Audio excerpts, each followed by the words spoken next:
All right. We're gonna get started now. So for those who don't know me, I'm Arthur. I'm president of Lehigh Friends of Israel. Today we're being joined by Charlotte Korchak of the Jerusalem Education Institute to talk about Judea and Samaria. We brought Charlotte last year for an amazing event. Hopefully today we'll have an amazing event as well. I want to thank you all for coming and hope you guys enjoy. Thank you so much. All right. Hi, everyone. My name is Charlotte Korchak. Like Arthur just said, I'll quickly introduce myself and we'll dive in to this topic of Judea and Samaria, or what some might call the West Bank. And we'll really start with the name in just a second as to why there's two different names. Something actually really relevant right now, given the Trump administration and their specific decision to use one specific terminology for this territory. Just a little bit about me. So my name is Charlotte Korchak. I am the senior educator and founder of the organization, the Jerusalem Education Institute. Just founded it in the last few months to really basically create a renovation on Israel education for the next generation. Hope that's enough alliteration for all of you. But the idea is to really just take hold of Israel education and have more fact-based, nuanced, and transparent education when we talk about Israel. And that's what you're going to get tonight: fact-based, nuanced, and transparent.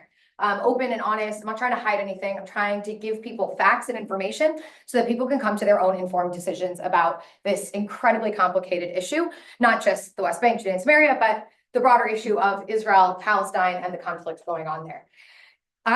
This topic is personal to me. I moved to Israel when I was 9 years old, and I shouldn't say I moved to Israel. I moved to Judea and Samaria. I moved to the West Bank. I moved to a territory under Israeli control that has never actually been part of the state of Israel, never been declared under Israeli sovereignty. It remains a disputed territory, or what some might call an occupied territory. All of these things that I have opened up will be spoken about in this presentation soon enough. But I moved to this territory when I was 9 years old. So I would have been what many people have called a settler when I was 9 years old. I lived in the West Bank, Judea and Samaria for a year of my life, from age 9 to 10. When I was 10 years old, my parents decided that the small town that we had moved to was a little too small for us. And we decided to move to the biggest city we can find in Israel, which is Jerusalem. And we lived there for another 4 years. Now, during our time in Jerusalem, I lived in 3 neighborhoods in Jerusalem. One in the northern part of Jerusalem called Ramot. My street happened to be right over the Green Line inside of Israel proper. So not actually in the territory of what some would call Eastern Jerusalem, really northern Jerusalem, but some would also include it in the territory of the West Bank. And my last neighborhood that I lived in Jerusalem was a neighborhood called Gilo.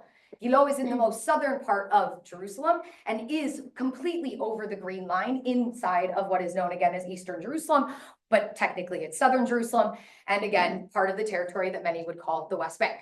With that, I want to stress something about what I'm going to speak about tonight, which is that I'm not going to include Jerusalem in this category because when spoken about, we don't usually include Jerusalem in the West Bank.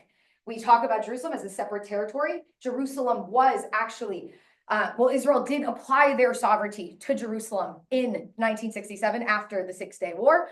And so that is a territory under Israeli sovereignty, as opposed to the West Bank, Judea and Samaria, which has never actually, again, been under Israeli sovereignty. So up from this point on, I will not be speaking about Jerusalem in this lecture, because again, it is under its own status. After living in Israel for 5 years, unfortunately, I also lived through the second Intifada during those 5 years, a big wave of terrorism that struck Israel that had actually serious implications for the West Bank, Judea and Samaria. Much changed in that territory during that time.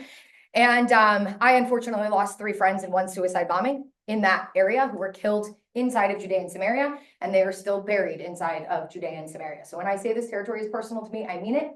And it's, again, incredibly complicated and really complex and really challenging.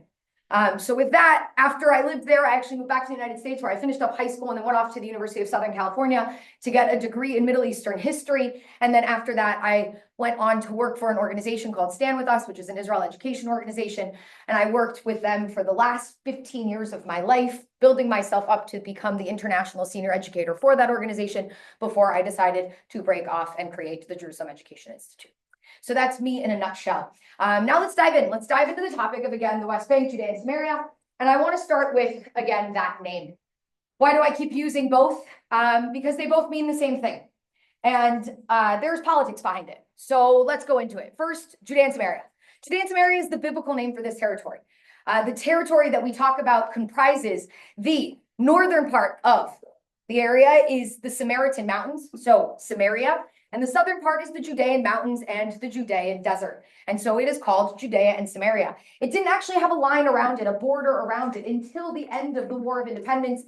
in 1949, when an armistice line was signed between the Israelis and the Jordanians to get us what is known as the 1949 armistice line, or what some call for shorthand, the Green Line. It's called the Green Line because when they decided on that line, the Israeli in the room pulled out a green pen, and with that green pen, he drew that line on the map, and forever it has now been known as the Green Line.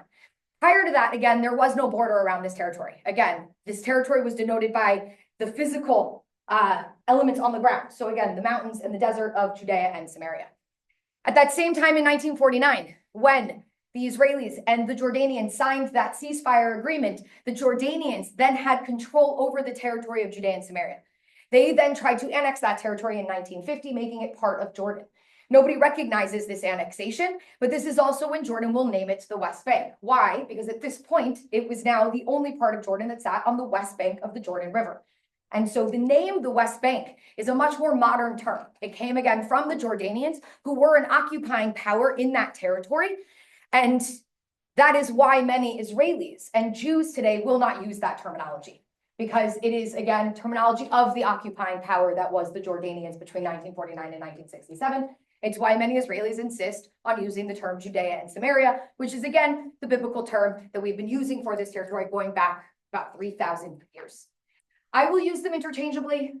They in no way will denote my politics. However, again, I mentioned the Trump administration. You will see that with this administration, there is an insistence on referring to this territory as only Judea and Samaria. They refuse to use the term the West Bank. I'm not sure if for them that is, I think that, yes, there is an emphasis. Mike Waltz, he's very much a deep, avowed Christian, and he uses that terminology because of the biblical connection that he has to that territory.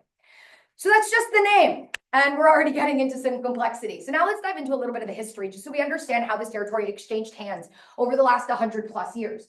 So if you go back 100 years ago, 108 years ago, the Ottoman Empire was in control of this territory. But the Ottoman Empire will fall into the hands of the British and the French. This territory in particular will fall into the hands of the British. And then very quickly, soon after, the League of Nations will emerge and will convene in San Remo, and they will draw up mandates for this territory. And the mandate that will be granted is called the British Mandate of Palestine, which included not just the territory of all of Palestine between the river and the sea and what is today modern Jordan, or excuse me, it also included modern Jordan. And as you see, the line around the West Bank is not denoted here. But in that document, it said that that territory, the entire territory, was meant to become part of the national home for the Jewish people. So the idea behind the British Mandate was that eventually this territory would fall under Jewish sovereignty.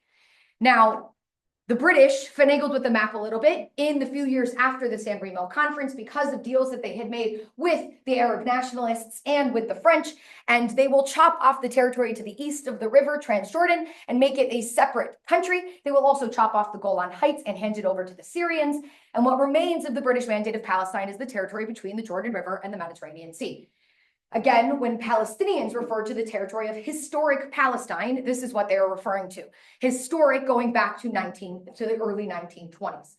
So this is now the map that will be granted to the British to have temporary sovereignty in this territory. They have temporary sovereignty from 1920, really, I mean, 1920, 21, again, when everything is being solidified, all the way through until they decide that their mandate is going to expire on May 15th, 1948. Now, so what happened to this territory is it went from Ottoman control and sovereignty to British control and temporary sovereignty. And then we had attempts to try to solve the conflict between the Jews in that land and the Arabs in that land. That attempt was made by the United Nations in 1947. 1947, the UN proposed the UN partition plan, which would have divided this territory in two. 55% was going to go to the Jews, 45% was going to go to the Arabs, with Jerusalem being its own international zone. Unfortunately, while the Jews accepted this plan and lobbied for it in the UN, the Arab leadership rejected this plan. And upon its passing on November 29, 1947, immediately after the Arabs of Palestine will begin to attack, and slowly but surely Arabs from other countries around will join. And eventually on May 15, 1948, the day after the Jews declared independence and Israel was recognized, they will then be invaded properly by 5 Arab countries. Well, really 4 Arab countries. One had already invaded, and that was the Jordanians, which is actually really important to the conversation we're having. The Jordanians had invaded months earlier because they were in an alliance with the British. And so the British didn't mind that the Jordanian Legion had stepped into this territory, even though it was illegal for them to do so. It is also what allowed the Jordanians to gain the most amount of territory in that war of the Arab countries. So the 4 other Arab countries that joined the Jordanians was the Lebanese, the Syrians, the Iraqis, and the Egyptians. So the war is going to end in the early months of 1949, again with ceasefire agreements. And like I said, a ceasefire agreement will be signed between the Jordanians and the Israelis. That will get us this map. Yes. Where does the Nakba, can you talk about the Nakba, where does that fit into this? So again, the Nakba is another way of talking about the War of Independence, or what some might just call the First Arab-Israeli War. If you want a neutral terminology for this, it would be called the First Arab-Israeli War, framed by the Jews as the War of Independence, framed by the Palestinians as the Nakba, which means the catastrophe. And again, I'm not going to go into it just because I'm really trying to stay focused on the topic that we have at hand. But if you'd like to ask me a question at the end about that specifically, we can. It is important if we want to talk about the War of 1948 and what happens during this war. Oftentimes the term ethnic cleansing is used. And I think that is an important term that we should use when talking about Judea and Samaria, the West Bank, because it was ethnically cleansed of Jews. Every single Jew who lived in this territory prior to the war was expelled from this territory and had to move into Israel proper. That is probably the only appropriate time to use the term ethnic cleansing during the war, when there was actually an intention by the Jordanians to remove every last Jew from the territory that they had conquered during that war. So the war ends in the early months of 49 with ceasefire agreements, and we end up with this map of the state of Israel. What you see in yellow is recognized sovereign Israeli territory by the world. They are admitted to the UN as a member state with this map. And meanwhile, as you see, Egypt takes the territory of Gaza and occupies that territory for the next 18 years, until 1967. And Judea and Samaria is taken by the Jordanians, again, to be annexed in 1950, named the West Bank, but there is no recognition of that annexation. And so it remains under Jordanian control, but not Jordanian sovereignty. Now that's important. It's important that we understand that this territory, again, went from Ottoman control and sovereignty to British control and temporary sovereignty to then just Jordanian control. There has not been a legal sovereign of the territory of Judea and Samaria since 1948, when the British left the territory. Now, this gets us into some areas that we have to talk about. Some terminology that's used when we talk about this territory. First of all, occupied versus disputed. Now, when it comes to the Jordanians, it's a bit complicated. Some people would say it's occupied territory, that the Jordanians occupied it. Why? Because they took it in war. They took it not just in a war, but in an offensive war. And at this stage in history, new laws had been written that said you are no longer allowed to acquire territory in an offensive war, which is why nobody recognized their annexation of this territory, because at this stage it was illegal. So you could argue they were occupying this territory because, again, it was a territory they were not supposed to be in. The problem there is that when defining occupation, it's usually defined as a sovereign territory that is taken by another sovereign nation and then occupied by that sovereign nation. But there was no sovereign in the West Bank. So the Jordanians, you could say, controlled it. They were the high acting authority to a certain extent in that territory, but they, again, did not have sovereignty. So that's occupied versus disputed. We'll talk more about that in a second when we jump to 1967, after Israel takes control over this territory, and what, again, the status of the territory would look like. The next thing to discuss, again, is the idea of offensive versus defensive wars. You are allowed to take territory in a defensive war, not necessarily to annex it and make it part of your own territory, but if you need to temporarily occupy a territory post-defensive war for your protection, that is legal according to international law, which is why international law has the laws of a belligerent occupation laid out for countries that have to maintain an occupation of a territory post-war for their security. Whereas in offensive wars, you are absolutely 100% not allowed to acquire territory. If you do, it is seen as illegal by the world, and it's supposed to be punishable. Tell that to the Russians in Crimea, because nobody did that, and that's probably why the Russians felt comfortable years later to then invade the rest of Ukraine. Lastly, let's talk a little bit about law. Now, when it comes to the status of the territory, there's two arguments being made. There is a side in Israel that says this territory is Israeli territory. Right? This should have been Israeli territory as soon as the British left on May 15th, 1948. And they use a law called Iutai Possidetis Juris. Iutai Possidetis Juris was an idea that emerged in the decolonization era of the early 20th century that said that once the colonizing power leaves a territory, the borders that existed under that colonizing power will remain for the person who is then going to become the new sovereign of that territory. So we understand, according to the British Mandate, which is a legally binding international document, as it was a treaty between the British and the League of Nations, it said that that territory was meant to become a national home for the Jewish people.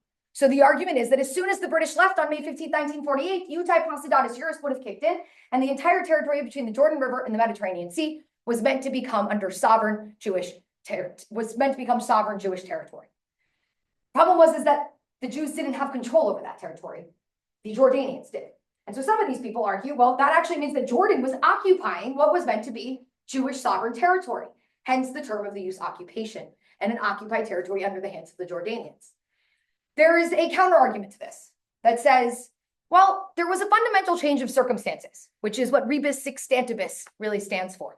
The idea that in law, when the British Mandate was drawn up in 1920, well, yeah, we can talk about a Jewish state in that land, and what was being ignored at that time was the Arab population in that land.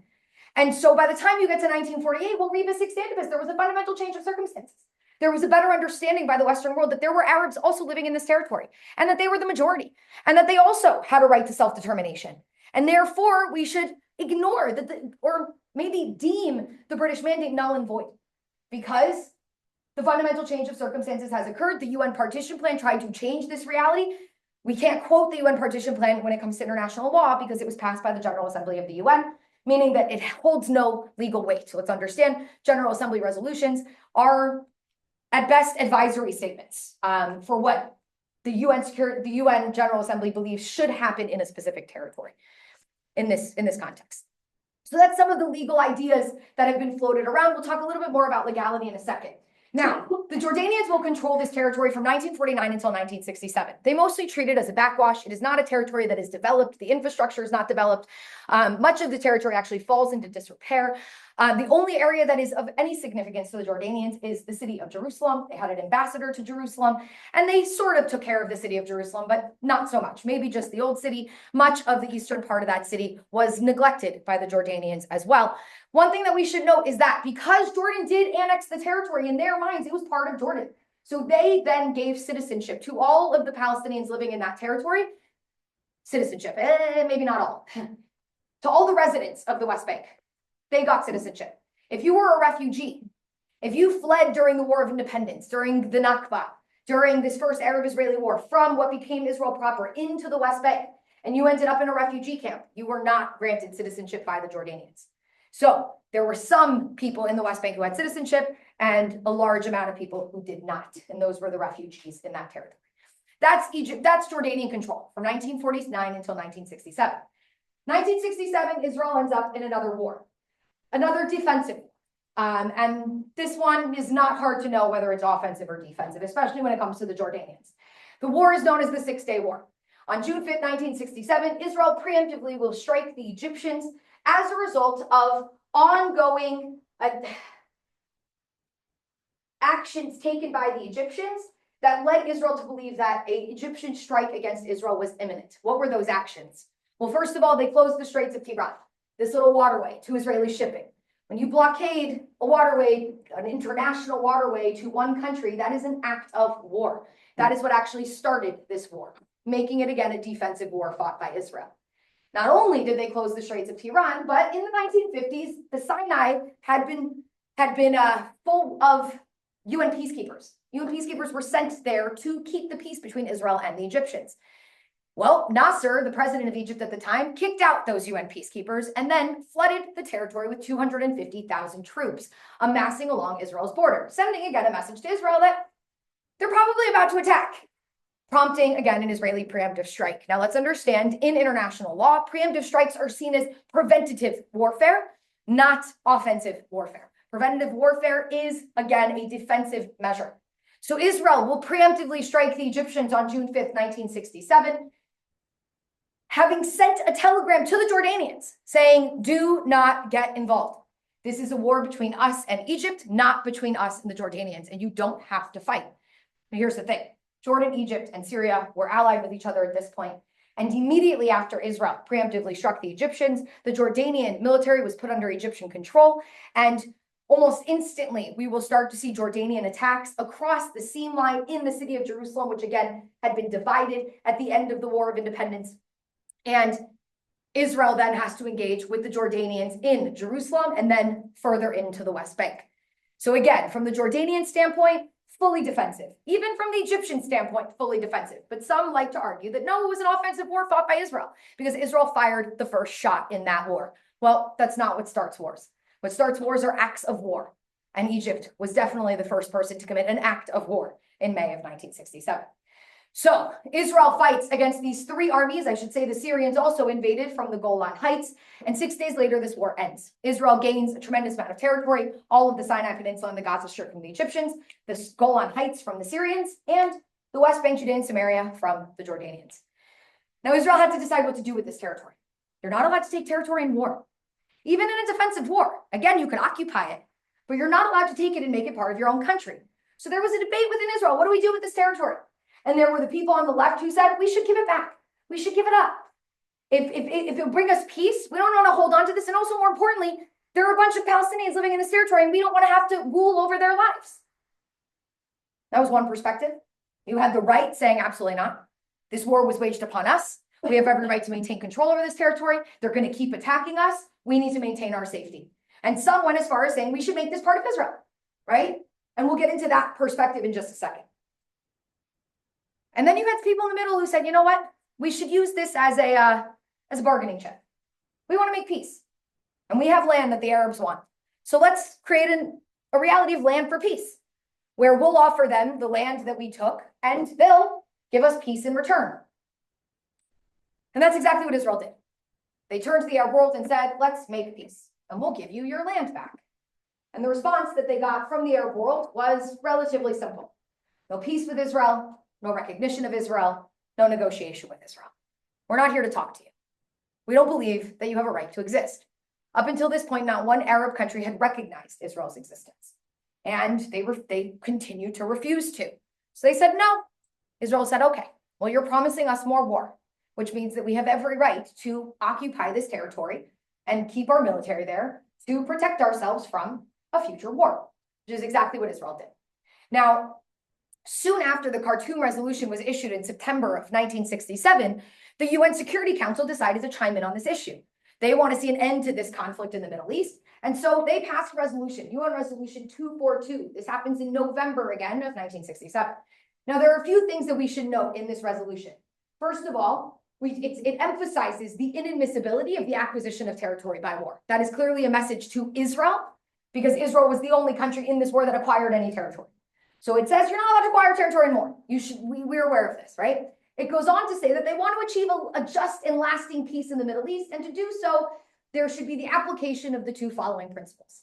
Principle number 1, withdrawal of Israel's armed forces from territories occupied in the recent conflict. This seems pretty straightforward. Israel, you need to withdraw from the territories you occupied in this recent conflict. But it doesn't actually say the territories. It also doesn't say all the territories. It says territories, which kept it vague.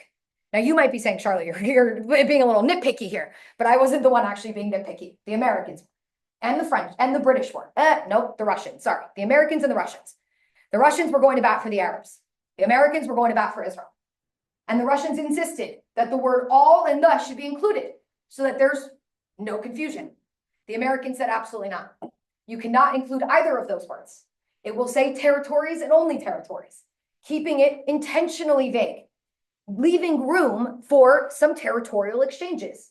Why? Well, probably because of clause number 2. Principle number 2 says that there needs to be a termination of all claims or states of belligerency, in respect for and acknowledgement of the sovereignty, territorial integrity, and political independence of every state in the region, and that every state has the right to live in peace within secure and recognized boundaries free from threats or acts of force. Well, we have a problem, because it says secure and recognized boundaries. And some would argue that, especially in 1967, the boundaries that were drawn around Judea and Samaria in 1949 were not defensive borders, especially given the topography of this territory. We have to understand about the West Bank, it is the high ground of the territory between the river and the sea. I tend to say sometimes that Israel kind of looks like a piece of paper folded in half. On both sides, you have flatland, and in the middle, you have mountainous areas. And Judea and Samaria are those mountainous areas, dropping down into the Jordan Valley, the lowest point on earth, on one side, and on the other side, dropping down into the coastal plain. The coastal plain where 70% of the Israeli population sits, under, again, the high ground of the West Bank. The argument was, if an enemy controls that high ground, they could so easily target the population down below. More importantly, the Israeli airport sits right below those hillside, those mountaintops.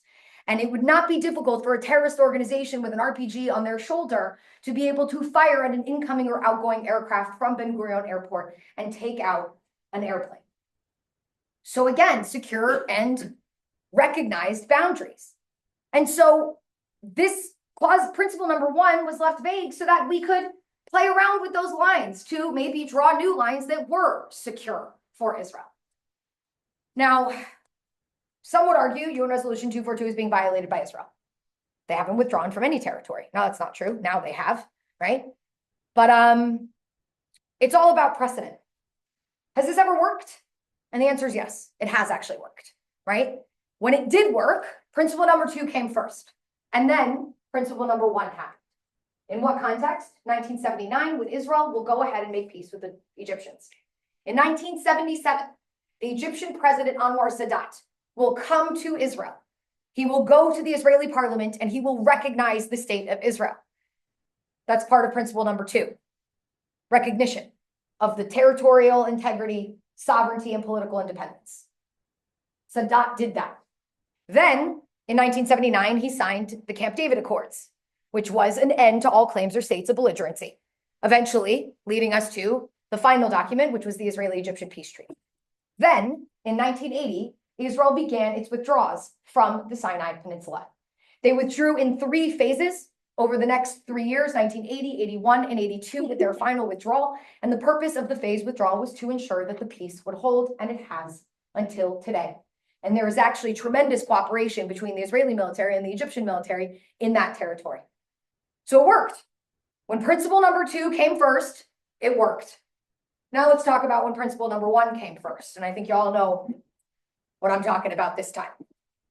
It came in 2005, when Israel decided to unilaterally withdraw from the Gaza Strip. They withdrew without an agreement. They withdrew without recognition. They withdrew without any end of belligerency. What they got in return was a Hamas takeover of that territory less than 2 years later, and a terror tunnel network being dug longer than the New York subway system, and eventually the deadliest attack against Jews since the Holocaust on October 7th, 2023. So I don't know about you, but if I was advocating for one or the other, I'd probably advocate that principle number 2 needs to come first. And then we could get principle number 1 with Israeli withdrawals. And that's been the way that people have thought about this when it comes to the West Bank ever since. So when it comes to legality, you can use 242 to argue very easily that Israel has every right to maintain their military presence in that territory until they get a termination of all claims or states of belligerency and recognition from the other side. One would say, but wait a second. This is taking way too long. Occupations are not supposed to last 58 years. Fair. And what you need to be demonstrating in that time is that you're at least making an effort to withdraw from that territory, according to this resolution, which Israel did up until a certain point. And we'll talk about that eventually. So in terms of the military presence, legal. Now let's get into the real controversial stuff. Let's talk about Israeli civilian presence in this territory. Any questions up until this point? Questioner has left the room. Yes. So, West Bank citizenship you were talking about before, you said that refugees weren't granted that citizenship. Yeah. Where did those refugees come from? Again, they came from Israel proper, and they fled into the West Bank, what became Israel proper. So that, what I had up in yellow. So who was that primarily composed of? What? Who was that primarily composed of, like the refugees? They were Arabs who lived in the territory of the British Mandate of Palestine before the war. Yeah, so they fled from the yellow, the solid yellow, into the West Bank. Or they were expelled. I shouldn't just say they fled. Some were forcibly expelled into that territory as well. Yeah. Okay. Any other clarifications? Yeah. So when you're saying like, in 2005 in the disengagement, why did Ariel Sharon want all the troops if like the second clause, like what was the reason? There's a lot of different, first of all, we know Sharon ended up having a stroke 4 months later, and man, if only we could pick his brain nowadays and understand better. But there's a few theories that I'll put forward for you. First of all, there was the Bush roadmap to peace, which George Bush was pushing forward, which the first step in his roadmap was an Israeli withdrawal from Gaza as a signal to the Palestinians that Israel is willing to negotiate, not just negotiate, but really take action on the ground that demonstrates that they are willing to make peace. Why would Sharon have agreed to it? Well, especially, by the way, given that anyone who knows Ariel Sharon knows that Ariel Sharon was dubbed the father of settlements. He actually encouraged people to move to the Gaza Strip and build settlements there. So the idea that then he was going to withdraw all of those people was a wild reversal of what many argue to be his own ideology. But he was also a military man. He was in the most elite unit in the Israeli army, Sayeret Matkal, and he was a pragmatist to a certain extent. He wasn't a religious ideologue, and what he was witnessing was 8,000 or so Israeli civilians, or what some might call settlers, and I don't use that term in a derogatory way. Some do, and I just want to stress that because I will be using that term tonight. The 8,000 civilians, Israeli civilians who were living in Gaza, were being guarded by about 20,000 soldiers. And there were constant attacks against these communities and against the soldiers who were guarding them. And so from a pragmatic place, many argue that Sharon just thought it would make sense that if we withdrew those 8,000 and the 20,000 soldiers, that it would be a more tenable situation. Tragically, what he did is he ultimately put the communities around the Gaza border at higher risk, which of course they became the main target on October 7th. Anything? Okay, so let's keep going. So after 1967, a settler movement emerges in Israel. Now, there are three different reasons that we end up with settlements. And we should stress these three different reasons. The first is going to be for a Zionist ideology, not a religious ideology, but a Zionist ideology. What was the Zionist labor ideology? We want to go and we want to work land and settle more land and work the land. And so a lot of the communities that we see creep up actually in the first 10 years are agricultural communities, secular communities of Zionists, of labor Zionists, who went to literally go and develop the agriculture in this territory. So that was reason number one. Second reason was for security, which is why you'll also see during this time period that many communities will be built right along the Green Line on the hilltops of the West Bank, looking down on, again, the 70% of the Israeli population that lives down below, essentially trying to change the facts on the ground and in the future move that Green Line beyond those settlements so Israel would have control over those hilltops, over that strategic area to then be able to better defend themselves down below. The last reason is for religious ideology. The belief that we need to settle Eretz Yisrael, the land of Israel, going back to biblical times. And we have to understand that Judea and Samaria is the biblical heartland of the Jewish people. This is where the stories of the Torah and of the larger Hebrew Bible take place. And so the idea was, let's go back and reestablish the communities of the Bible. So they went to the spot where they believed the story took place, and this is not as biblical, but the story that takes place of the Battle of Beitar, and they read where that took place on the ground, and there they will establish the modern day settlement of Beitar. They go to the area of Shechem, of Nablus, and they read about the plains of Moreh that they talk about in the Torah, Alon Moreh, and they go and they settle a hilltop that looks down on the city of Nablus, and they call it Alon Moreh. They go near Ramallah, and they reestablish the ancient community of Beit El. They literally go to the ruins of the ancient city of Shiloh, or Shiloh, as we sometimes call it in English. They see Tel Shiloh, which is the ancient ruins, and they go to the hilltop alongside it, and they build the modern day settlement of Shiloh. So again, religious ideology is what's driving them. Now, unlike the first 10 years, we had a left-wing government in Israel. In fact, we had a left-wing government from 1949 until 1977. Left-wingers were, again, not interested in religious ideology. In fact, they were almost and usually very anti-religious. They were not building for religious reasons. They were building for the first two reasons, which is also why what you will see is that most of the communities built under them are built in the periphery, along the hilltops and in the Jordan Valley, but not in the center of the territory, alongside Palestinian cities. 1977, we have what we call the Mahapach in Israel, the big flip, when all of a sudden the right-wingers take over for the first time under a man named Menachem Begin, who was a religious observant Jew, the first religious observant prime minister that Israel had. And there's only been one after him, actually, which was Naftali Bennett just in the last 5 years. And he started to grant more permits to a block of settler supporters, a block known as Gush Emunim, the block of believers, or the block of the faithful. This was a community that emerged right after 1967 that said, we need to go back and resettle. And notice I said the word resettle, the West Bank, Judea and Samaria.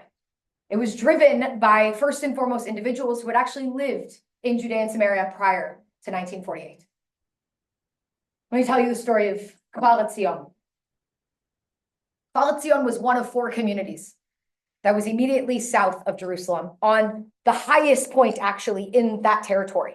There's actually a community in that area today called Neve Daniel, and in Neve Daniel there is a spot called Mitzvor Ha'elef, which means the lookout of the 1,000.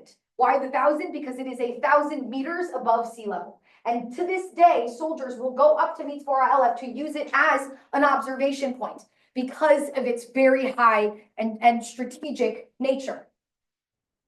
So Kfar Etzion was one of 4 communities that had been built in the 1920s, was destroyed in 1929 during the Arab riots of 1929 to be rebuilt in the early 1930s, destroyed again between 1936 and 1939 in the next Arab revolts, rebuilt in the 1940s to then be destroyed again in 1948 during the War of Independence.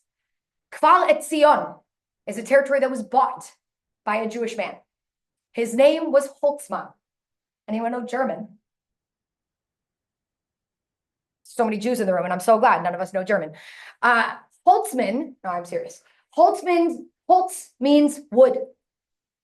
The woodman, if you will. Anyone know Hebrew? Etzion, Etz, wood. Zion, Zion. After Holtzman came the name of Kfar Etzion. This community, again, to be destroyed and rebuilt 3 times. In January of 1948, they were slowly but surely being encroached upon by Arab irregulars and then eventually by the Jordanian Legion. Famous story, in late January, they were running very low on ammunition and they sent a communique to the leader, Ben Gurion, saying, we need more supplies. And they sent 35 men to travel through enemy territory in the dead of night to go and resupply the fighters of Kfar Etzion. Those 35 came across, the story is conflicting, either 2 women or a man, Arab farmers or Arab women who were going out gathering things in the field. They had a dilemma. Do we let them go? Or do we kill them? Well, they let them go. And their fear came true. They ran right back to the community nearby, the community known as Batir, which should sound familiar because it's right next to the Jewish settlement today of Beitar. And they told the fighters in that town exactly where the 35 were. They surrounded the 35 and they slaughtered every single one of them. They actually brutalized them. They tore their bodies apart. They had to literally go and collect the body parts of the 35. In every city in Israel today, there is a street called the Lamed Hey. Lamed Hey means 35 in Hebrew. The fighters fought all the way until May 13th, 1948. A few weeks before May 13th, as the Jordanian Legion was slowly closing in on them, they grabbed all of the women, most of the women, and all of the children. I say most because some women insisted on staying to fight. They sent their children to Jerusalem and were first for safety.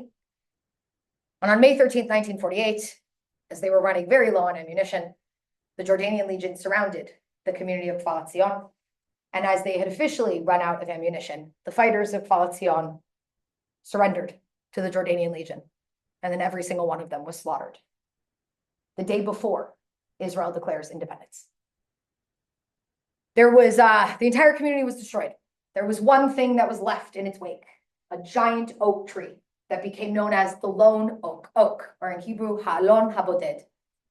And for the next 18 years, the orphans of Kfar Etzion would go to the hillsides of Jerusalem, looking up at the lone oak, yearning to return to the land that they once lived on, where their parents perished. And so in September of 1967, after Israel gained control over this territory, the children, the orphans of Kfar Etzion went to the government and said, we own this land and we want to go home and rebuild. And the government said, how can we stop people who privately own this land from going and building on it? And they allowed this to happen. So the first settlement that will be built in Judea and Samaria post-war of 6 days will be a community known as Alon Shvut. Alon, like the Alon Haboded, Alon being the lone oak, and Shvut, which means Shavu, which means we returned. The return to the oak will be the first community to be rebuilt in Judea and Samaria after the 6-day war. So when they talked about resettling, they meant resettling because they had once lived there before. Others went to the city of Hebron, a city where Jews had been fully expelled from in 1929 by the British after a horrific massacre had ensued in that city against the Jewish people, 68 Jews being slaughtered again by their Arab neighbors. Every Jew was then evacuated from Hebron, and again, land that they had privately owned. So after 1967, they said, we want to go back, and slowly but surely, we also saw people trickling back to the city of Hebron. But those were really the only communities that government had approved. Past that, you have them, again, approving communities in the Jordan Valley, agricultural communities, and then some communities on those hilltops for security reasons. By the way, there was a very strong, solid security reason to also approve the community of Alon Shvut, given its height and the fact that it is on the southern side of Jerusalem and could then protect Jerusalem from a potential attack in the future. So after 1977, again, we see a rise of more and more communities in the central part of the West Bank. And that's going to continue until the 1990s, when Israel signs an agreement with the Palestinians, and we start to see a serious decline in the construction of settlements, or I should say legal settlements. Now, it's important to also look at the demographics. A lot of people, when they think of an Israeli settler, they think everyone is avidly religious, that they are all people who are kind of dressed in women in long skirts and headscarves with Uzis, and everyone are these religious men. That is a category of the settlers. But you also have a large secular population. I know this map isn't easy to read. So all the little brown dots, those are all secular communities. So you see along the Jordan Valley how all of those communities were actually secular. They all arose, again, between 67 and 77. They were not put there for religious reasons. You have two red communities, the ultra-Orthodox communities. These communities are not Zionists. They are not building in the West Bank and Judea and Samaria for Zionist reasons. They live there for one reason, because it's cheaper to live there. And so the community that you see down here is Beitar Elite, which is now the largest settlement in the West Bank. It has over 60,000 people living there. However, it doesn't oftentimes grow in size, just in population, because it's ultra-Orthodox families who are having about 12 kids a pop, but they're all still living in the exact same apartment. Now, why there? Because it's close to Jerusalem, so they can be close enough to their rest of their family members in Jerusalem. Same with the red community up north, which is the community of Modi'in Elite, which is right over the green line from the community of Bnei Brak, another ultra-Orthodox community in Israel. What you probably notice is the blue. The blue are the religious communities. And like I mentioned, the religious communities specifically didn't mind building right in the middle of the West Bank, as opposed to the secular communities who wanted to remain on the periphery. No, not close to Arab communities. The religious communities sometimes were smack dab on top, meaning right next to, in visible sight of the Palestinian cities. And this is, of course, for Palestinians, a provocation. And we can all understand why. As far as the Palestinians were concerned, the entire territory from the river to the sea was their home. And in 1948, the Jews came in and they fought a war with them, and they lost 78% of their territory, which is the proper state of Israel, holding on to 22%, which is the West Bank and Gaza. And now we're watching more Israelis, more Jews build even more in the land that they are supposedly saying is meant to become a Palestinian state. Obviously, I'm going to take that as a provocation. I'm going to take that as a sign that they're not really serious about making peace. They're not really serious about having a two-state solution. Valid. So let's understand also that there is a spectrum of people who live in this territory, a spectrum of people who moved there for deeply ideological reasons. I am moving here because I don't want a Palestinian state to emerge. I am moving here because I want this territory to eventually become part of Israel. And I want to expand and continue to build until eventually there are enough Jews here that we won't have a demographic problem. And then you have other people who moved there who said, I'm literally moving here because it is economically feasible for me. So again, there's that spectrum. And I think one of the problems that we face today is when people talk about settlers, they usually take the most extreme, the most violent, the most ideological, and they paint all settlers with one broad stroke. No, there is diversity amongst these people. There are some people who literally live alongside Arab communities and have good relations with their Arab neighbors and have had good relations ever since that community emerged. And then there's others who, from the moment that community emerged, they harassed Palestinians, they would stand on the roads and they would throw rocks at Palestinian cars. And well, it has devolved from there into extreme violence, which we'll talk about soon. Now, let's quickly talk about the legality of settlements. People insist to me on a consistent basis. Settlements are illegal. There's no question about it. And whenever somebody would say this, I'd say, okay, just show me where in international law it says that they're illegal.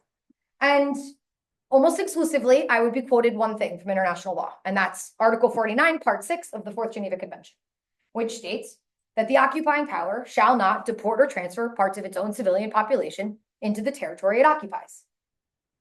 Sounds about right, yeah? The occupying power, in this case Israel, shall not deport or transfer parts of its own civilian population into the territory it occupies. Sounds like settlements are illegal. Maybe. Some packet. Israel is the occupying power. Now the question is, did Israel deport or transfer parts of its civilian population into the territory? Well, what does deport or transfer mean? Deport is stripping somebody of their citizenship and deporting them. It's what the Nazis did to the Jews first. They rounded up the German Jews, they stripped them of their citizenship, and they deported them to an occupied territory, i.e. Western Poland. Transfer is also what the Nazis did. They rounded up ethnic Germans, they did strip them of their citizenship. They rounded up ethnic Germans and they also transferred them into Western Poland. Why? To Germanize Western Poland, to then justify eventually the annexation of Western Poland into the German, what was going to become the German Empire, the Fourth Reich, the Third Reich. So Israel hasn't deported or transferred its population. Now, don't get me wrong, it's encouraged it. They gave tax breaks to people. They invested a lot of money into these communities so that they would be gorgeous. I lived in one. They're stunning. They're on these beautiful hillsides with beautiful views and amazing facilities, pools and gyms and everything you could need. It's a beautiful little small town suburb. So they encouraged it, but is that deport or transfer? No. Still, one could argue problematic. Illegal? Not sure. And then it says transferred into the territory it occupies. And now we go back. Well, is this territory occupied? There's no legal sovereign of this territory. When an Israeli crosses into the territory of Judea and Samaria, the West Bank, they are not crossing an international border because the R49 armistice line was never recognized as a border. The argument would go that they're actually crossing from a sovereign territory into a disputed territory. Now, it gets even deeper than that. There were authors of the Fourth Geneva Convention who actually came out explaining the context. In fact, much of the Geneva Conventions came with books that denoted the context of why these laws were created. And one of them straight up said the reason that this law was created was to prevent the atrocities that we saw happen during World War II against certain civilian populations by their own government. So again, what the Germans did to their Jewish population, and then to the other Germans who they forcibly transferred into an occupied territory. And they said this law was meant to prevent those kind of atrocities, which is obviously not what's happening in this context. In fact, one of the authors actually came out saying that it was absurd to apply Article 49 to Israeli settlements. You might not like that they exist, but it's hard to find that they are illegal according to Article 49, Part 6. The UN chimed in on this. In December of 2016, right after Donald Trump was elected for the first time, a UN resolution was passed by the Security Council, UN Resolution 2334. This resolution, one could argue, is almost an interpretation of the the Fourth Geneva Conventions, and it states that the establishment by Israel of settlements in the Palestinian, in the Palestinian territory occupied since 1967, including East Jerusalem, has no legal validity and constitutes a flagrant violation of international law. Look, the UN's job, to a certain extent, especially the Security Council, is to interpret law, to interpret treaties. What it's not their job to do is rewrite from their own government, violating their rights. The settlers in the West Bank, their rights have not been violated. Everybody who lives there moved there voluntarily, and many of them did so enthusiastically. I think settlements exist in a gray area in international law. You know how I know? Because international legal scholars tried to correct it. They drew up yet another statute in the early 2000s, the Rome Statute, to create the International Criminal Court, the ICC. And interestingly enough, they actually copied Article 49, Part 6, but they added a few words. This is what it reads in the Rome Statute. The occupying power shall not, directly or indirectly, deport or transfer parts of its own civilian population into the territory it occupies. Why do we think that they needed to add indirectly? Because they wanted this to apply to Israeli settlements. The Israelis never deported or transferred their population, but they, again, very much encouraged it. And that would be considered indirect transfer. One of the many reasons that Israel didn't sign on to the Rome Statute, and by the way, neither did the Americans. They are not under the jurisdiction of the International Criminal Court as a result. So, are settlements illegal? Gray area. Here's what I would say to you. You're not meant to be international legal scholars. When I have conversations about settlements, the only reason that somebody is going to say to me they're illegal is to shut down conversation. They're illegal, they're wrong, you're wrong, there's no point to even talk about that. I might look at somebody and say, how about we put the law aside and we can have a real conversation about whether settlements are good or bad, whether they're right or wrong, whether they are helpful or harmful, because that's a worthy conversation. We'll talk more about that as we see this. That's the legality. If you are walking away saying, I'm not sure, good, because you shouldn't be sure. International law is fickle and it's complicated. Now, moving forward, everything changed in the 1990s when Israel finally sat down and negotiated for the first time with the Palestinians. First thing that happens is a Palestinian civil government emerges in 1994 called the Palestinian Authority. And because now a government emerged, Israel was able to begin pulling out of parts of the West Bank and Gaza. And so the map was redrawn. And the idea was that Israel would slowly pull out of, first and foremost, all the major cities and hand that territory over to the Palestinian Authority to govern.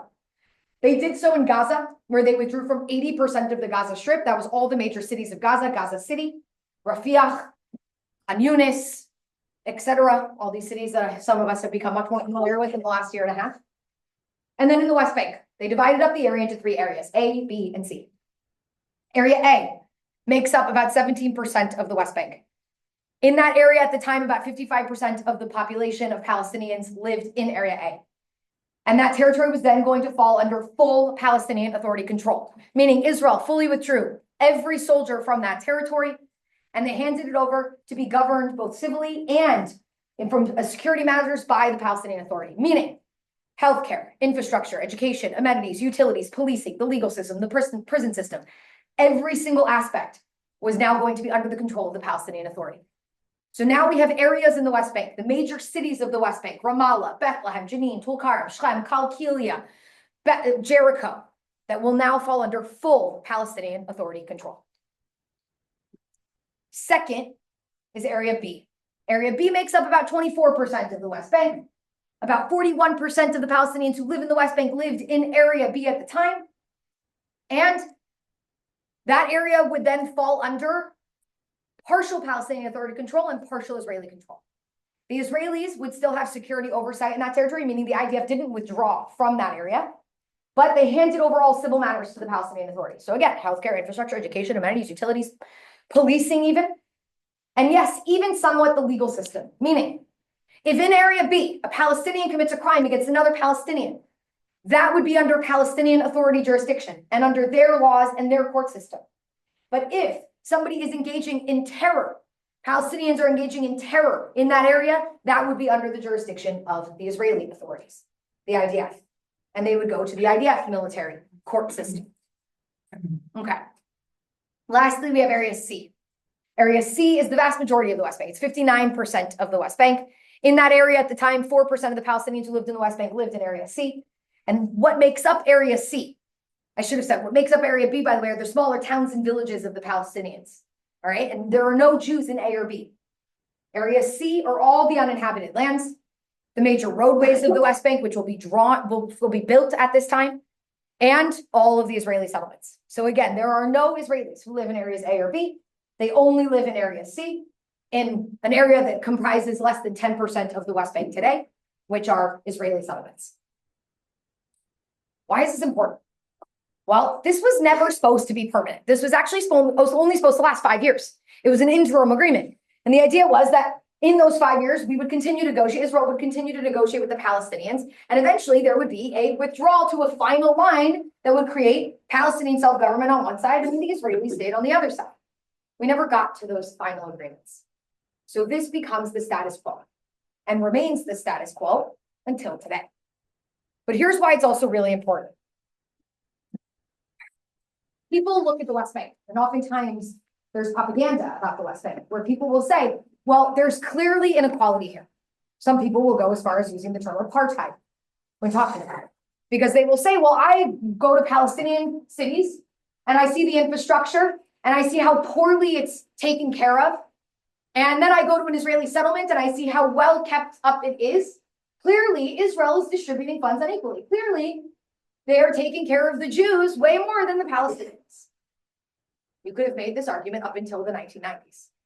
Past the middle of the 1990s, if you have a problem with infrastructure in Ramallah or in Bethlehem or in Jericho, that is totally fine, but you should take it up with the Palestinian Authority because they are responsible for the permitting of those territories. They are responsible for the infrastructure in those territories. They are responsible for the development of those territories. So people have to understand when they see inequality, there is inequality. But it's not because one body, the Israelis, are distributing things unequally.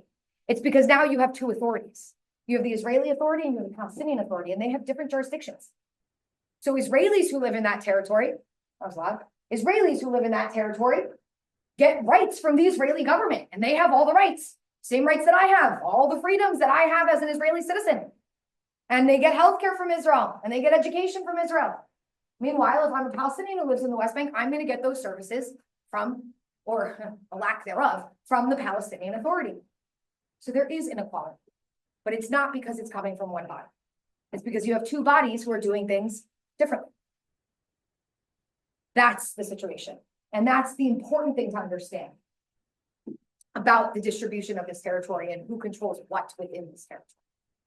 Now, this was maintained until early 2000.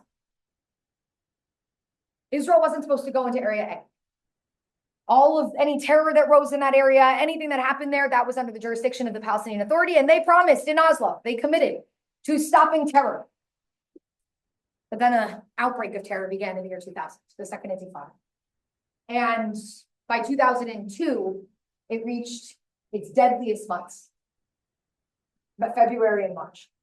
February 16th, that was the day the suicide bomber walked up to the group of my friends and blew himself up and murdered 3 of my friends. By March, we had suicide bombings almost every single day. It eventually will become known as Bloody March, to end on March 27th with the deadliest suicide bombing in Israeli history, which took place at the Park Hotel in Netanya, when a suicide bomber walked into the dining room of the Park Hotel on the night of Passover as Jews were sitting down to celebrate the Passover Seder. And he stood in the middle of that dining hall and blew himself up, killing 30 people, including one of my former colleagues' grandparents. He was there that day as well, suffered minor injuries, but survived the attack. This was the straw that broke the camel's back. After 2 years of suicide bombing, stabbing, shootings, Israel eventually said, we have to go back into Area A. This is where the terror is coming from. The suicide bomber who blew himself up at the Park Hotel came from Jenin in the West Bank, a territory that Israel had not been present in since the middle of the 1990s. The PA was not doing their job. They were allowing terror to breed and to function within that territory unabated. And it wasn't just Hamas terrorism. It was also Palestinian Authority-sponsored terrorism by groups like the Palestinian Front for the Liberation of Palestine, the group that killed my 3 friends, or the Al-Aqsa Martyrs Brigade, literally the military arm of Fatah, the party, the ruling party at the time. So in April of 2002, soon after the attack at the Park Hotel, the cabinet meets and decides that they have to go back into Area A. They launch an operation called Operation Defensive Shield. This operation will go on. Some say for 2 years, some say it went on for much longer. But it was an operation that slowly but surely, well, first in one failed swoop, sent tanks and soldiers back into the major cities. Bethlehem, Ramallah. Yasser Arafat, the head of the Palestinian Authority, was sitting in Ramallah. He was surrounded in his offices and kept under siege for a month in his offices so that he could not coordinate terror, so that he could not coordinate a response against the Israelis. And then they went to city after city, from Jenin to Bethlehem, where the terror was coming from. And slowly but surely, they started to bust up the terror cells, arrest terrorists, bomb the bomb-making factories, and regain security and control. Y'all, it worked. There was a massive decrease in terror coming out of the West Bank after Operation Defensive Shield. It's what many are now talking about when we talk about Gaza. And we say, how are we going to get rid of Hamas in Gaza? How do you actually do that? And people say, we've already done this. We did this with Operation Defensive Shield. We just have to do the same thing. And it might take 2 years. Right? So Israel violated Oslo, just like the Palestinians violated Oslo. By not stopping terror, Israel violates Oslo by going back into Area A. They remain in Area A until the years of 2006, 7, 8, depending on the territory. Meanwhile, Israel did one more thing to try to stop terror. It was June 18th, 2002. I was 14. I was going to school that morning like I usually would, but I had a broken leg that day, so it was a little different for me. Because usually when I got on the bus to school, I always went to the back of the bus because I was very scared of suicide bombers. And I knew suicide bombers tended to blow themselves up in the front or in the middle. I thought I would be safer in the back. But see, I was in crutches, so I couldn't crutch my way to the back of the bus. So that day I sat right behind the driver. And as my driver drove through the community of Gilo, I got to look over at our neighbors in Bethlehem, into the buildings that would shoot at us relatively consistently in my neighborhood. And then my bus made its way out of the city of Gilo, the neighborhood of Gilo. And see, when you come out of Gilo, there's 2 Arab communities that you go through. Arab communities who are part of the Jerusalem community. Bet Safafa and another one. And I always knew that the bus stop right there catered to those Arab communities. And look, you can call me racist, but at the time, 99.9% of the people who were committing terrorist attacks against Israelis were Arabs. So I was a little bit more fearful. And I knew if somebody got on at that stop, I should be suspicious. Well, I was lucky that day. Nobody was at that bus stop. My bus drove right past it. I remember looking out the window almost like it was yesterday. But a guy showed up to that bus stop about 10 minutes later. He boarded the next 32 bus, the bus that I took to school. Pulled out of the station, and a few seconds later, he blew himself up. 17 people from my community were killed that day. Few of them kids who were also like me on their way to school. And that was yet again the straw that broke the camel's back for Ariel Sharon, who said, we've tried everything. We put up checkpoints and we did Operation Defensive Shield, and we're in Bethlehem. Like, we're literally still there. How are they doing this? How did they come from Bethlehem into our capital? And he called a guy named Danny Tirza, somebody who actually texted me this morning. And he said, Danny, I don't know what to do. And then he said, you got to come to Gilo with me tomorrow morning. So he comes to Gilo at 5 o'clock in the morning. They have their coffee and their cigarettes, and they're sitting on the hillside. And he says, just wait. And all of a sudden he watches as Palestinians come out of Bethlehem and slowly but surely start walking their way up the hillside into Gilo. Sharon's like, what is happening here? And Tirza says this happens every day. These are illegal workers who come and work inside of Israel. Yesterday, one of them was a terrorist. Danny Tirza told Ariel Sharon, if you want to stop the terror, you have to physically stop them in their tracks. And the only way to do that is to put up a barrier. June 19th, 2002, the decision is made to build the security barrier around Judea and Samaria and the West Bank. Danny Tirza was tasked to do it. Danny Tirza vowed that he wouldn't destroy one house in the construction of this barrier. He said that if he used any private Palestinian land in the construction of this barrier, that those Palestinians would receive compensation for the land that was taken. And he slowly but surely, over the next few years, built a barrier the length of 440 miles long around the West Bank. Is it along the Green Line? No, it's not, because it's not a political barrier. It's a security barrier. And parts of the Green Line are at the base of a mountain. And I don't know if you could imagine, but if you put a wall at the base of a mountain, it's not really going to do much good for you. You got to put it up here. So we drew the line based on security needs. And in occasions where Palestinians said this is disruptive, because it was disruptive. It cut off Palestinians from there's a Palestinian in Qalqilia where literally it cut his nursery in half. Half of his nursery is on one side of the barrier, the other half is on the other side of the barrier. He then had to cross through a checkpoint every single time he wanted to go to the other half of his nursery. So Israel said, okay, we're going to build agricultural checkpoints so you can go through it and you'll have easy access back and forth to your fields. When people said, you got to move the barrier, this is too disruptive and there's no answer to how disruptive it is, they would take it to the Supreme Court. And the Supreme Court, on 7 separate occasions, ruled in favor of the Palestinians. And Danny Tirza was forced to move the barrier to still, it would protect Israelis, but it would be more accommodating to those Palestinians. Between Operation Defensive Shield and the barrier, terrorism eventually will be reduced by over 90%. Israel still tried to make peace before and after the Second Intifada. Before, there was an offer where Israel said that they would withdraw from 97% of the West Bank with land swaps. Remember how I talked about you can't have a really long occupation? You need to be trying to solve it. They did. 97% was offered. Yasser Arafat at the time rejected this offer and he launched the Second Intifada. Eventually it dies down, and by 2008, Israel's working relatively closely with the Palestinian Authority. We're pulling out of cities, we're handing control back over to them. They're vowing that they're now adopting nonviolence and they're going to stop the violence coming out of these territories. And actually, to a certain extent, they do for a little while. Give them some credit. And that brought us the last offer that was made by Ehud Olmert in the year 2008, when he offered the Palestinians 100% of the West Bank with land swaps, which you can see on this map. Land swaps meaning that the blue on this map is what Israel was going to take of the West Bank, trying to absorb as many settlements as possible into what was going to become Israel.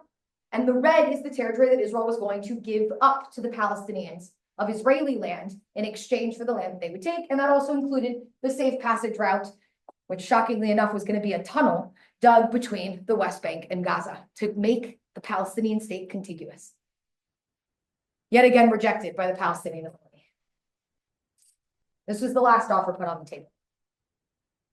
And then slowly but surely, Israel's demographics changed in terms of our politics.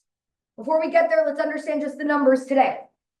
Today, we have about 141 authorized Jewish communities, meaning when we call them settlements, that's what we would use. That's the term that we would use because they're authorized by the Israeli government. Legal according to the Israeli government, they got a permit to go build. Then you have 123 illegal outposts. When we talk about outposts in Israel, we're talking about illegal, meaning you never got a permit to build. You went and you settled a hilltop randomly. You've got over 500,000 now Israelis, Jews living in Judea and Samaria in the West Bank. And again, like I said earlier, about 10% of West Bank land is taken up by Israeli settlements. Now, let's understand what's happened in the last few years. 2005 was a trauma for some people. The Israeli withdrawal from Gaza, I remember watching it as a kid, was horrific. Literally, people pulled out of their homes by Israeli soldiers and their entire reality being destroyed behind them. And for the religious ideologues, again, this was a trauma that then was backed up more and more by the fact that what we got was not peace and not even negotiations, but was significantly more violence coming out of that territory, which again supported their belief, which was we are not supposed to withdraw from territory. This is actually a punishment by God. We are actually hindering redemption when we pull out of these territories. We have to stay. And what do we have to do now? We have to get the Palestinians out of these territories. There was settler violence going all the way back to the 1970s.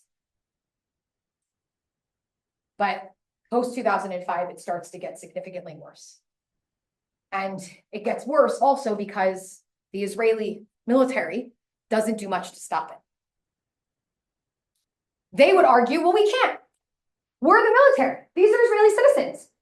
We don't have jurisdiction. The police are the ones who are supposed to come. Okay, but who's going to call the police? The military is meant to call the police, and the police are supposed to come and arrest these individuals. And usually by the time that happens, these individuals are gone. And then there's very little to no investigation done to actually find them. So year after year, we saw small attacks. Burning of olive orchards, chopping down of olive trees, small assaults that would take place when people would be tending to their land or shepherding their sheep. And eventually, in the last few years, we started to see Israeli settlers, mobs, invading Palestinian cities and committing acts of violence.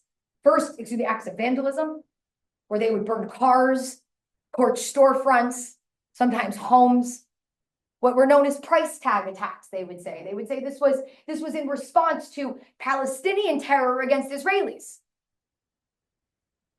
Okay, but just because one terrorist comes out of a city doesn't mean that you're allowed to then take it out on the entire city.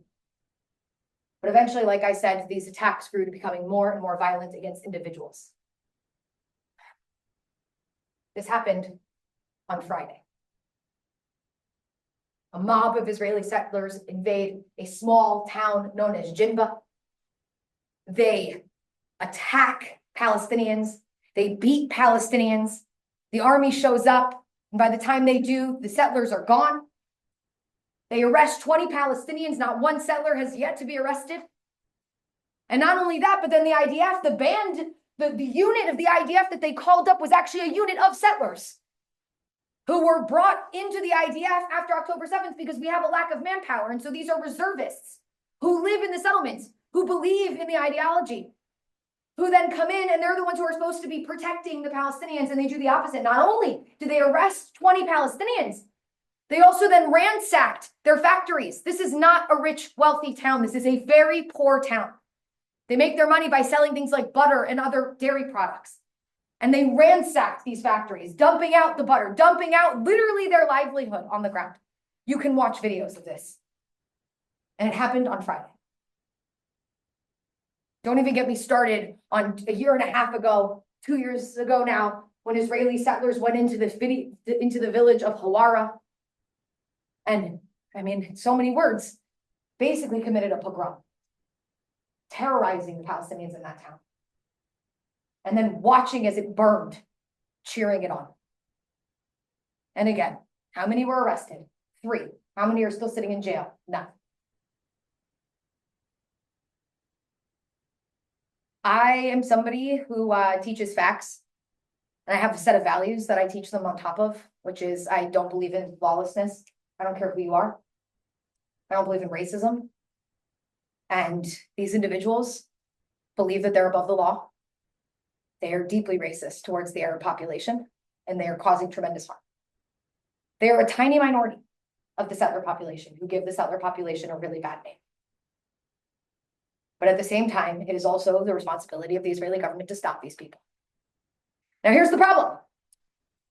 The Israeli government will do what they want to do based on who's in politics. And right now, as I said, the Israeli political scene has changed in the last 15 years, and it's become more and more right-wing. And in the last government, this current government that we have, 2 far right-wing politicians became ministers in our government. One of them is named Bezalel Smotrich. His responsibility now is for the civil affairs. He is the head of the civil administration of the West Bank. You know what the civil administration of the West Bank does? They give out permits to Palestinians to work inside of Israel or to visit family members in prisons or in hospitals. They give out medical permits. They give out permits for people to build. So now the man who holds the keys to Palestinians being able to build an Area C if they want to build a home for their child is in the hands of a man who wants to see less and less Palestinians in the West Bank. And then you have the other minister, a man by the name of Itamar Ben-Gvir. Itamar Ben-Gvir was given the portfolio of the Minister of Interior Security, which means that he controls the police. This man has been indicted 14 times for assault. Assault against who, you might ask? Assault against the Israeli police. Yes, a man who has been indicted 14 times for assaulting Israeli police is now the head of the Israeli police force. And he has ordered the police to stand down when it comes to violent settlers in the West Bank. And they have listened to him. There is now an investigation being done by the Shin Bet, which is the internal Israeli security agency, into the police in Israel, specifically to weed out extremist ideologies that exist within the police. It's a little bit of a joke when you think about it, given that the person who runs the police holds these ideologies.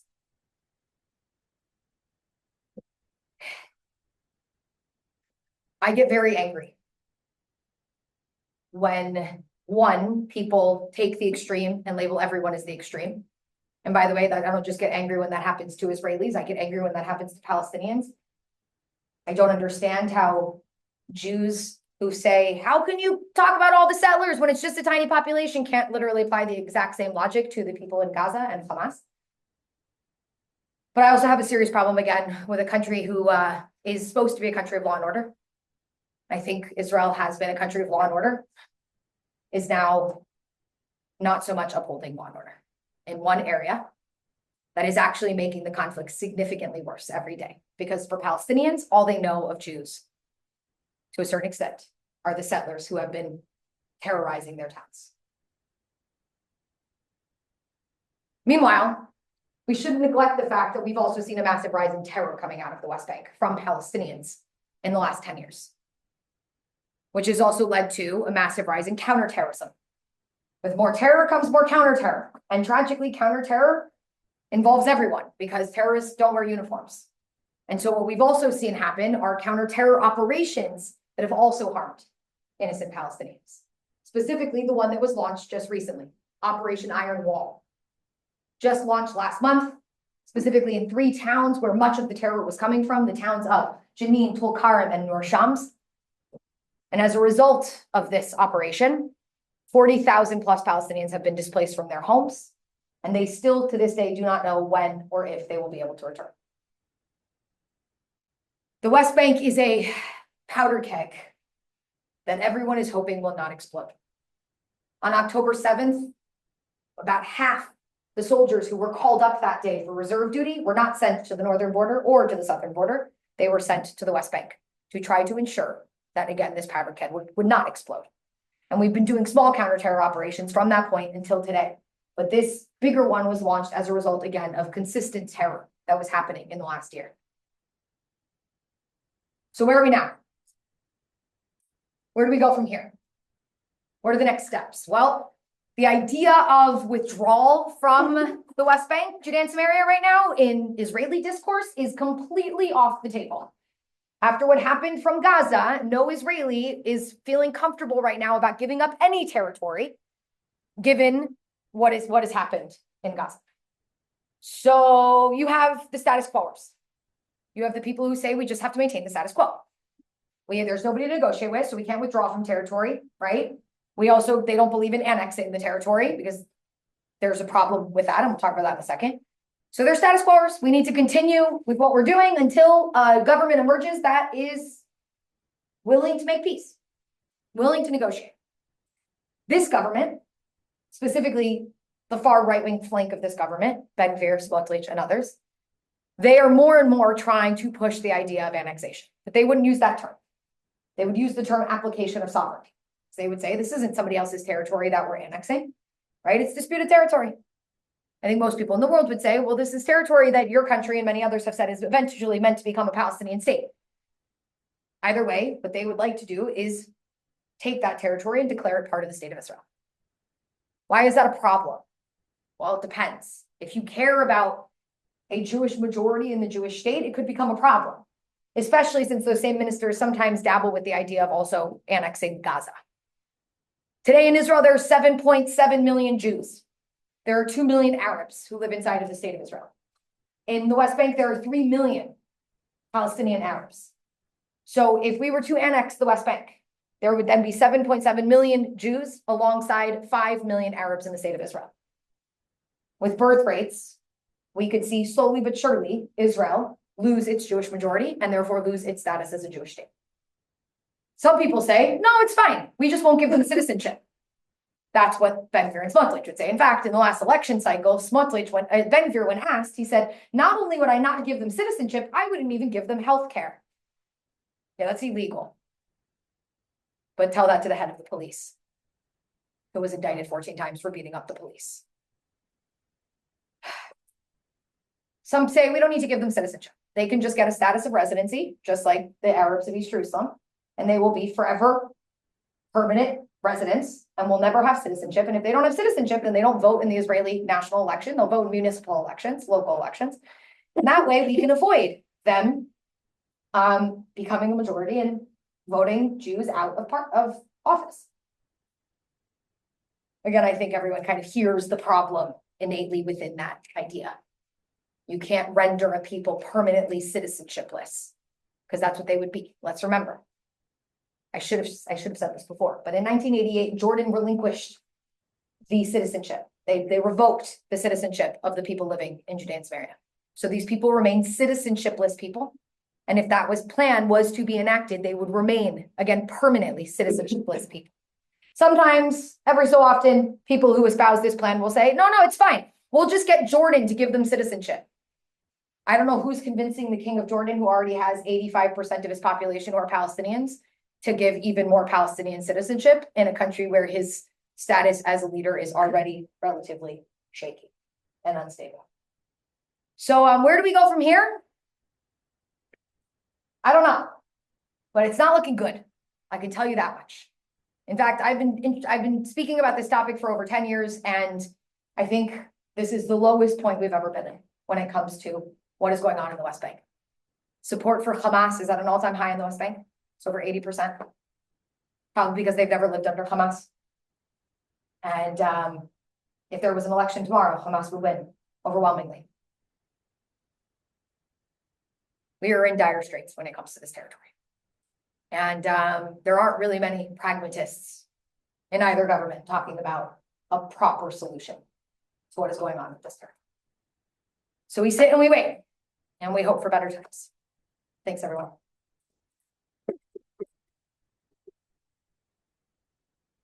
Questions, comments, concerns, complaints? Take them all. I ask for permission to go on long. Thank you all for sticking around. Anything?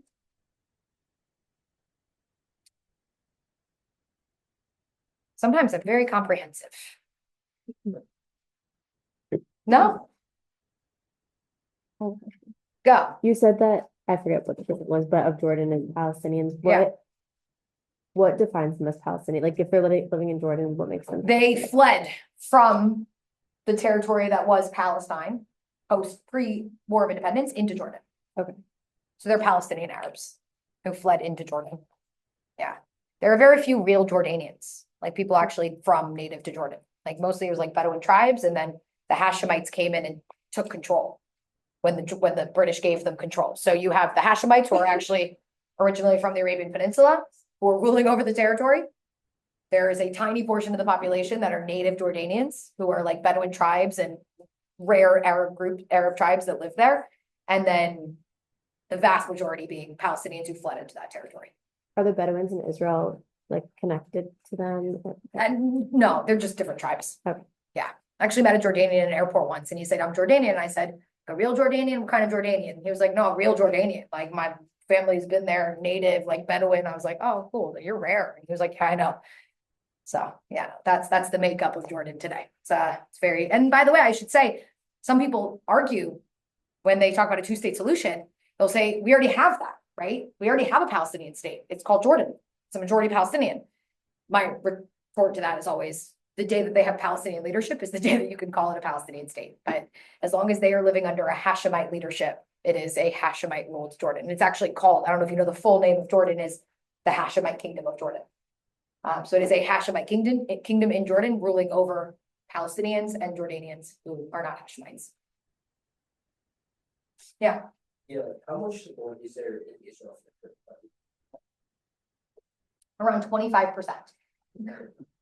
Yeah, it's stayed almost consistently between 20 and 25% since October 7th, and even before October 7th, actually. Yeah, we called them the diehard Bibyists. They are just, no matter what, Bibi all the way. They say Hamelech Bibi, King Bibi, right? And Yeah, and then there's a lot of dissent. Yeah, but they have a 68-seat coalition in the 120-seat parliament, so they have a lot of power with very little mandate from the citizens of the country. Yeah, I think the biggest disagreement right now, probably the thing that is angering the vast majority of Israelis is the fact that the government is refusing to launch a independent probe into what happened on October 7th. So the Israeli Internal Security Agency, the Shin Bet, has done their investigation, the IDF has done their own investigation, but the government is refusing, probably because any probe is going to show that the government also bears some responsibility.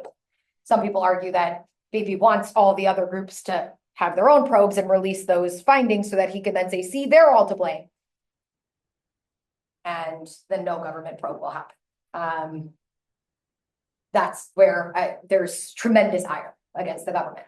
And then they're doing certain things that are enraging people more and more, like firing the head of the Internal Security Agency while Bibi's office is being investigated by the head of the Internal Security Agency. It's like firing the guy who's investigating you.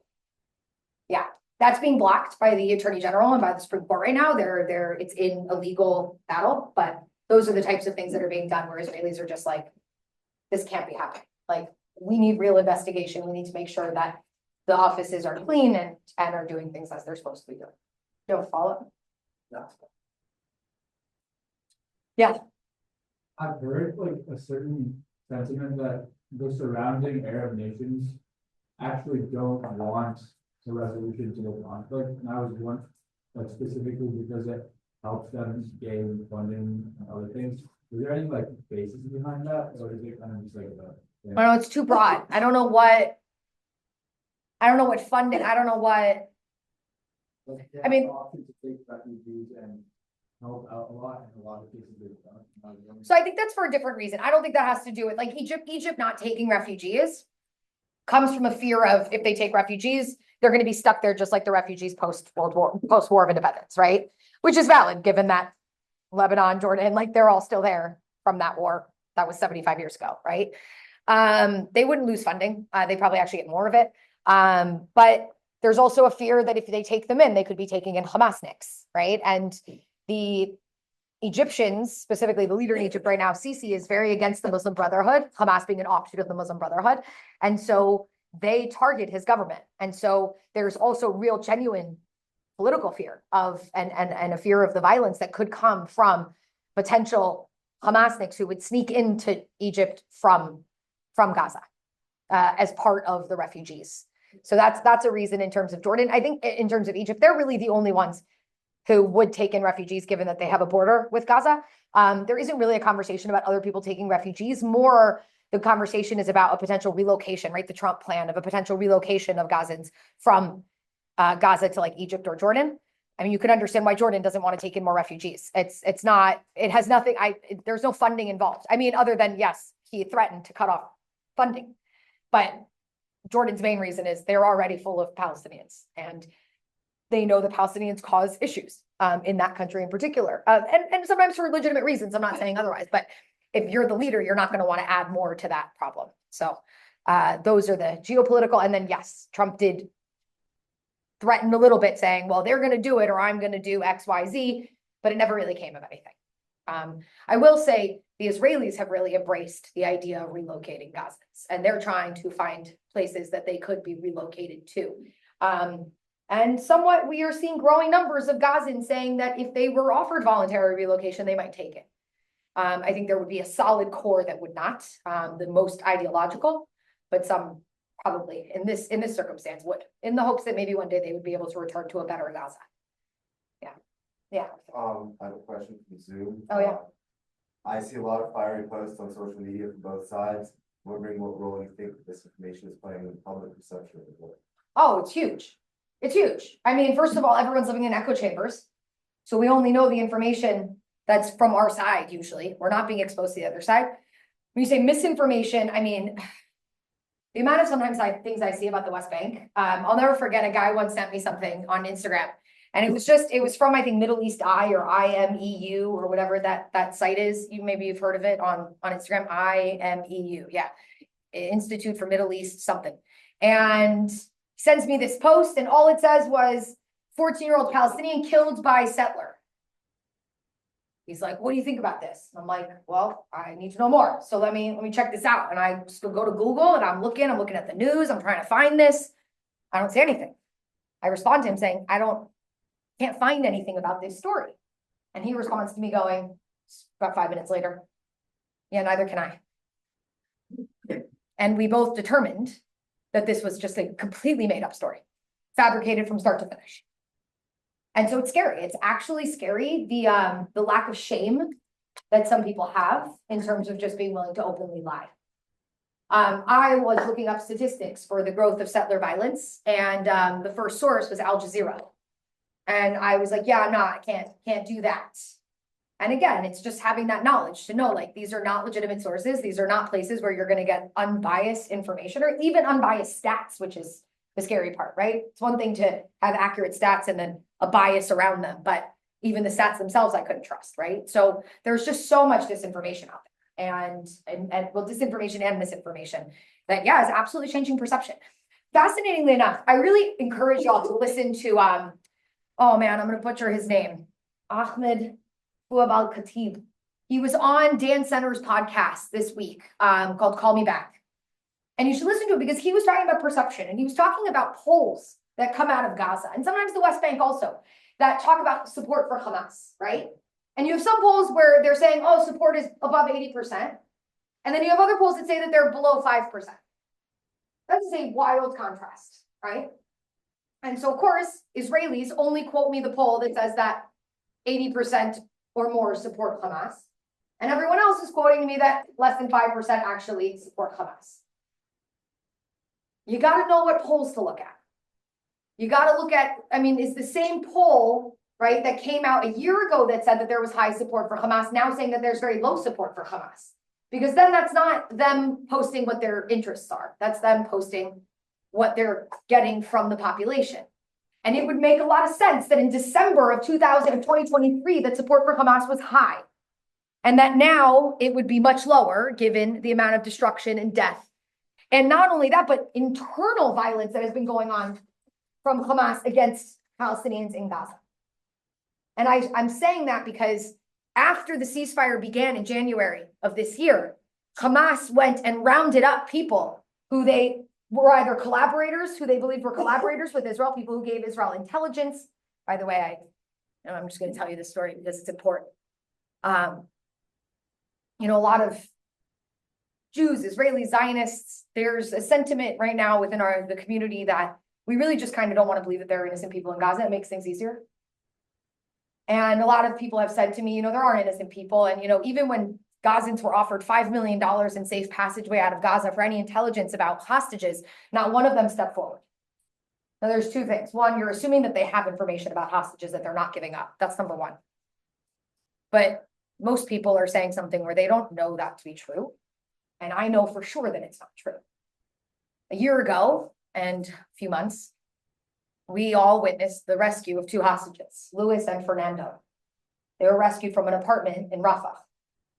Well, about 2 weeks prior to that, my friend received intelligence from his friend in Gaza about the location of those hostages. He passed it on to a military commander who I introduced him to years ago, who passed it on to the Israeli intelligence apparatus. And 2 weeks later, those hostages were rescued, and my friend received a message from that commander saying it was your intelligence that rescued those hostages. So at least one Gazan risked their life. And it was a risk to his life because 2 months ago, Hamas executed him. So I think we need to step outside of our bubbles. I think we need to stop believing what we want to believe and actually try to seek out the truth. I think if you know how diabolical Hamas truly is, I think it's not hard to understand that while they are evil towards Israel, they are also evil towards their own people. And not one of us in this room knows what it's like in any way, shape, or form to live under a terrorist organization that is tyrannical and as brutal as Hamas. The way that they crack down on Gazan society over the last 10 years has been dramatic and aggressive and hardcore. And Gazans learned very quickly that if you open up your mouth, you're going to be killed. We just saw it. 3 days of protests. And Hamas couldn't gun down thousands of people who were protesting. So what did they do? They picked up one and they tortured him brutally and then eventually killed him, and they dropped his body off in front of his parents' house. They executed 5 other men as well who were participating in the protests. So I think we need to understand that it's a lot more complicated. It's not as simple as we might think of it as Westerners to just speak up against your government. We can do that here freely without any fear. Gazans don't know what that's like. And I should say the same thing in the West Bank. The PA also cracked down on dissidents for a long time. It might not kill them, but they would lock them up. And Hamas would do the same in the West Bank as well. These are not free societies. And again, we fall for the information that caters to our narrative instead of letting the facts drive our narrative. We let our narrative drive the facts. So yeah, we have to get better about knowing what information is accurate, what's not accurate, and being willing to hear other sides. I really encourage you to listen to that podcast.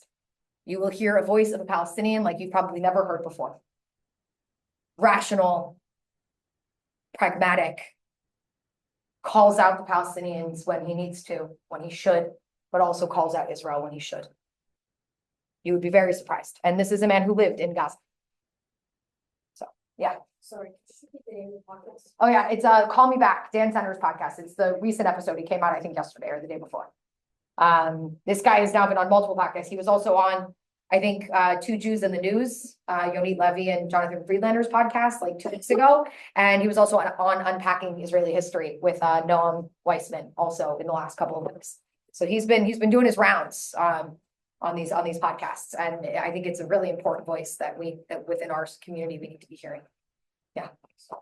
Also, just what do you think we can do? I mean, at least I feel pretty powerless, kind of being on a college campus right now. Yeah.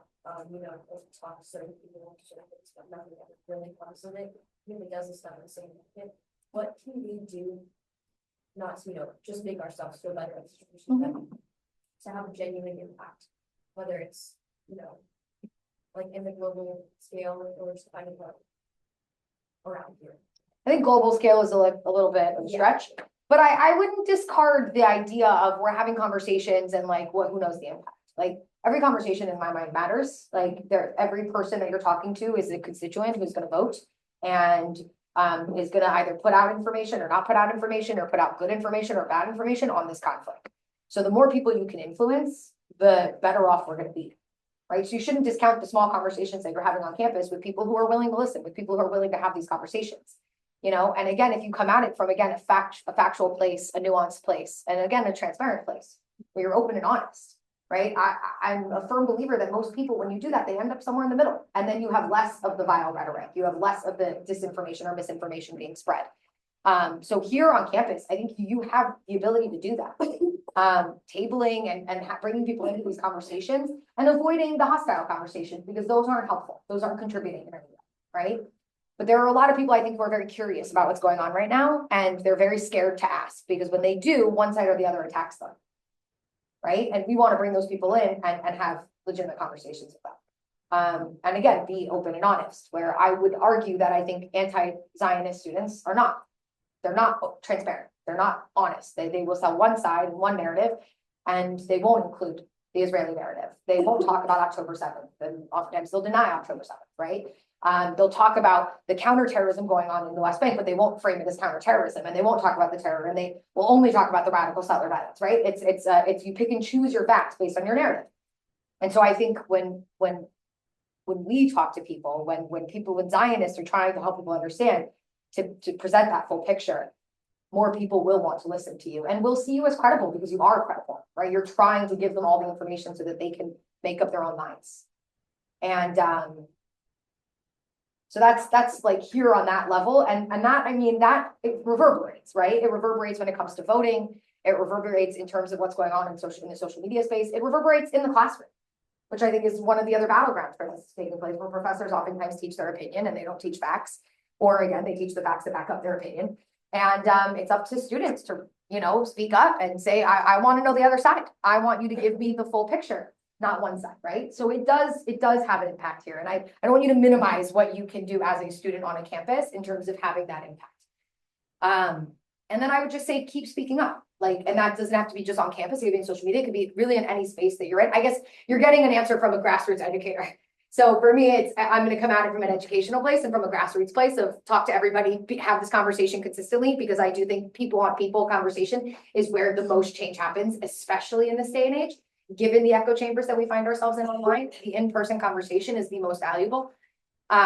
But if I was the APAC person, I'd put that hat on and I would say, go, engage with your politicians, which is also another way that you can have an impact. Be a part of those campaigns. Make sure that, you guys have amazing people in this state, let's be honest. Between Josh Shapiro and John Fetterman, you're doing pretty well when it comes to people who see Israel in a very, very legitimate kind of way. They're not kind of they're really honest about their support for Israel, and their criticism of Israel, which I think is what we want to see more of, right?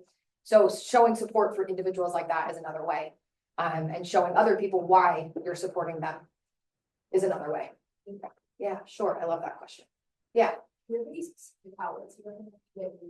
Yeah. In Israel, the Times of Israel, it's like my gold standard. They're, again, honest, they're transparent, they're fact-based, they don't shy away from the difficult conversation, and they're a nonprofit, which I appreciate, because it's not like clicks driving the money. It's not funded by a company that's worried about making a profit. It's really about informing people. I listen to their podcast every morning, the daily briefing. It's my go-to to know what's going on. And if you want to hear about Jinba, the village that I told you about, it was on the podcast today and described in detail what happened there. And I kind of repeated it. So the Times of Israel, sorry, I should have done this a while ago. The Times of Israel would be the Israeli source. Man, when it comes to international sources, I try to dabble. I think I use the Times of Israel as my gold standard for what the facts are. And then I will look at the Wall Street Journal, and I'll look at CNN, and I'll try to get the right and the left of how they're reporting on it. I also listen to ABC News podcast every morning, Start Here, which gives me a little bit of the left international / American perspective on things, which is helpful, especially when they're reporting on Israel, and just how they're framing things and how and what narrative they're pushing. So yeah, when it comes to Israel, it would be the Times of Israel for me. I-24 News is also decent, but Times of Israel is really where I go. And also because, by the way, they have people from the right and the left who report for them. So it's very kind of balanced. You'll kind of get all the different perspectives, especially if you read the blogs and everything else that's on there. But yeah, internationally, it's more grabbing from each, seeing where the facts align, and then understanding where the commentary and the bias comes in and how they report things. And headlines will just tell you that, right? You see how headlines are reported. I get push notifications from the Wall Street Journal, the AP, the New York Times, and CNN, and the Times of Israel. And sometimes they'll all push out the same thing in the span of 10 minutes. And it is fascinating to see how each one spins it just in the headline itself.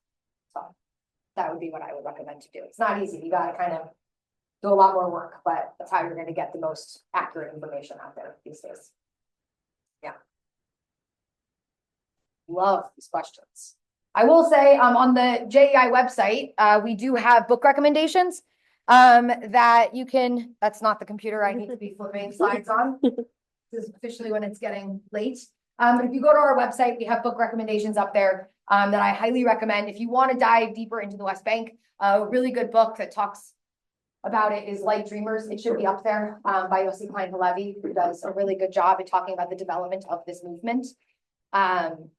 So there's that. And then slowly we're also going to put up podcast recommendations. And if you follow us on Instagram, we're also going to be pushing out what we're listening to this week, what we're reading this week. And that way you can also stay up to date on the best stuff that's coming out weekly, that you can stay up to date on things. And then with the book recommendations, you can get books that will give you a solid history foundation that's needed to understand current events. Yeah. Yeah. Hey, how are you? Good, how are you? Good to see you. Good to see you. I feel like a lot Sorry, of, friendly faces. I feel like a lot of people find the pedestal of anti-Zionist, anti-Jewish views. Yeah. Oh yeah. And Jesus, but what would you say to combat that and to show that those people are the other side of this situation? If I was talking to somebody, let's say, who was a progressive who was doing this, I would look at them and say, would you want Candace Owens representing you? Because it's the exact same thing. Right? Like use something that they would understand, right? The vast majority of the Black community in America would not want that woman representing them. Right? She represents a small conservative minority, right? Still, you can hear that voice. You should know that that voice exists, right? But you're not going to use that voice to then paint the entire Black community in America. Right? So it's the same thing. It's looking at somebody and saying, these are clearly the minority. You see that they're the minority given that you are choosing to highlight them, but you see that the vast majority disagree with them. So you know they're the minority, right? Again, I don't mind that you're hearing that voice and seeing that voice. It's important to know that those minority voices do exist within the community, but you cannot then use them against the community. That's what we have to push, right? You can't then say, well, I mean, the big thing, right? Well, there are anti-Zionist Jews, and so anti-Zionism can't be anti-Semitism, right? There are Jews inside of this encampment. So that means that nothing about this encampment can be anti-Semitic, right?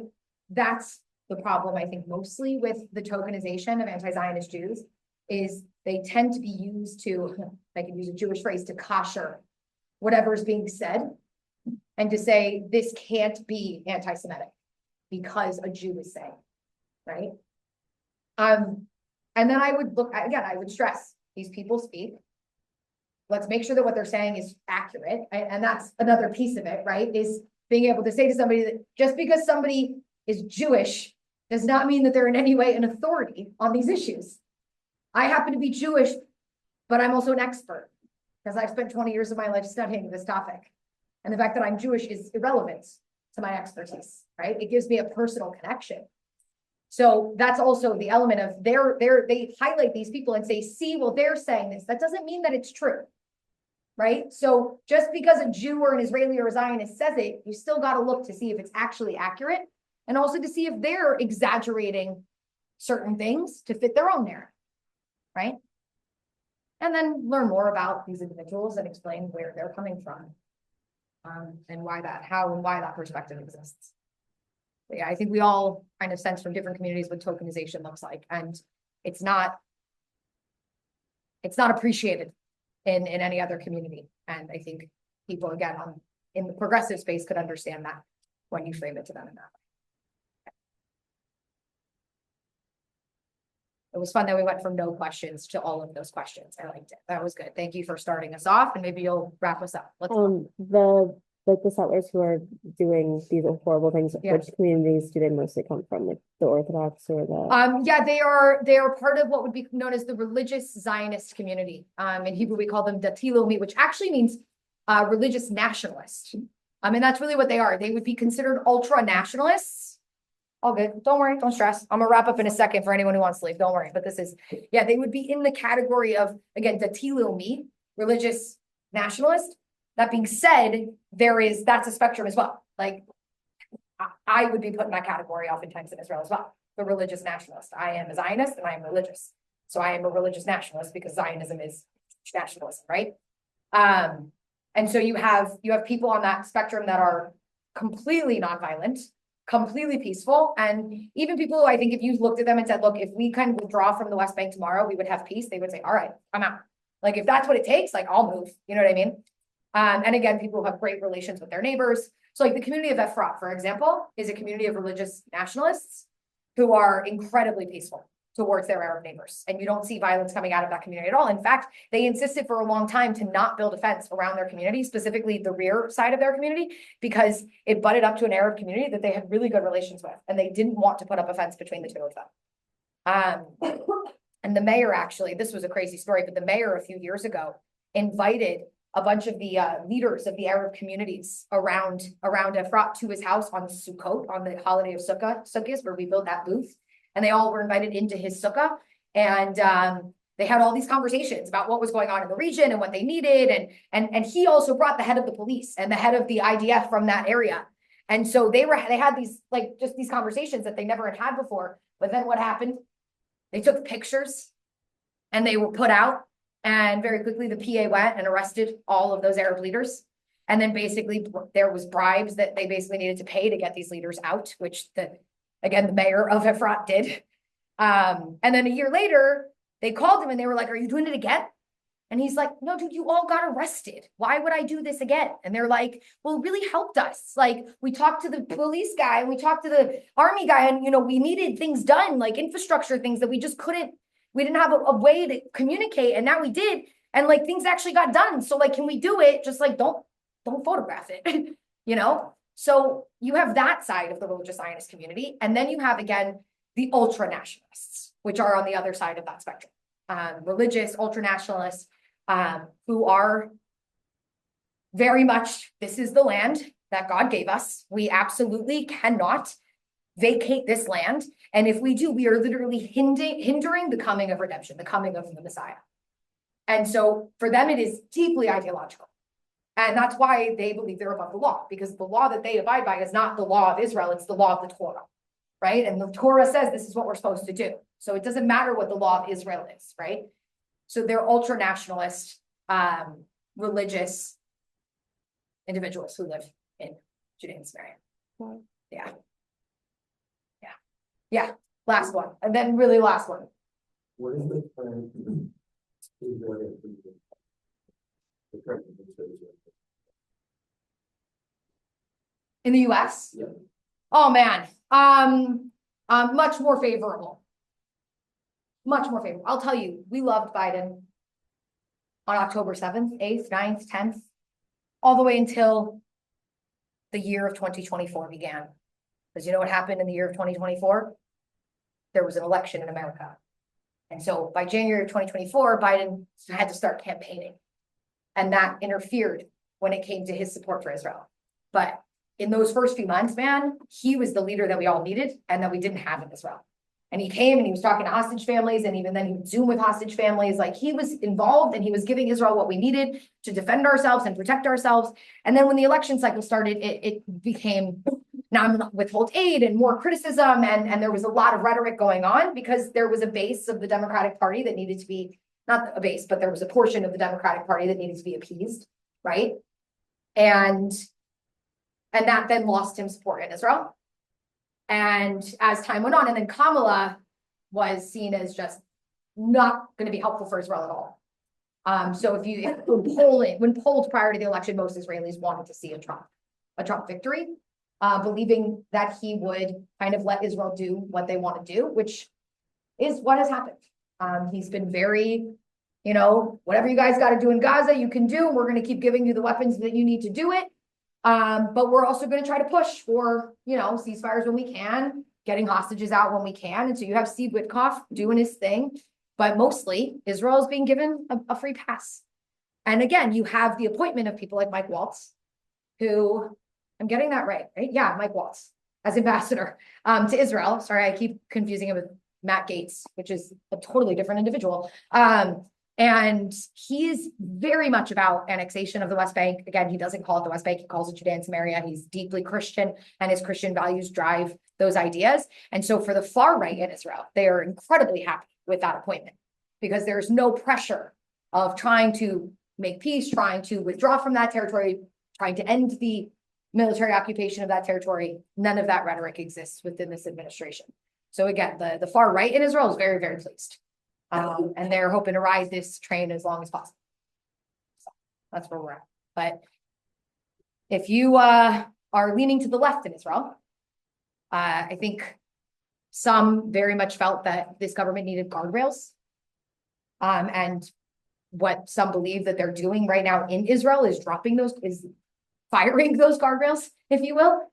And to not have the US as another guardrail is a bit scary for some. So you have both sides of that. Yeah. And then I should stress Israelis don't really know much about American politics. So you should take everything I just said with a grain of salt. They kind of only look at it through the lens of Israel and not much else. So you have that as well. I should say, sorry, one final note, and it's actually an important one. The other thing that the Biden administration did in relation to the topic that we are on is something that no American government ever did, which was they started to sanction settlers in the West Bank, and specifically revoking visas. They wouldn't let Ben-Gvir or Smotrich come to the US to meet with them. They started to sanction certain organizations because much of the funding for settlements comes from actually American Jews who donate to organizations. And so there was sanctioning on some of those organizations where then if you donated, you could then have major issues as an American citizen. So Biden not only pulled back certain weapons and stuff that he was going to give to Israel, but also for the far right's perspective, they were completely against it because he was completely against that and really worked actively against those radical elements of the settler movement. And so for some Israelis, we applauded it. They applauded it. They wanted to see that kind of crackdown because the Israeli government wasn't cracking down. But for others, they're like, stay out of our business, right? It's not your place to do that. So there was that as well when it came to the Biden administration. I just thought, given the topic, that was an important thing to talk about. With that, I will leave you. The last thing I just want to say is please follow the JEI. We're really trying to grow our following, putting out, again, this type of information. We're actually working as we speak on an explainer about radical settler violence and the evolution of it. So look out for that. You can share it and help have conversations about it, and also about the judicial reforms that are happening as we speak in Israel. So please share it, get other people to follow so that we can keep spreading good, fact-based, nuanced, accessible information about Israel. Thank you all so much. Really appreciate your attendance. Yeah, thank you all for coming. Feel free to take some cookies in the back, some soda, some water. Thank you so much. Brad,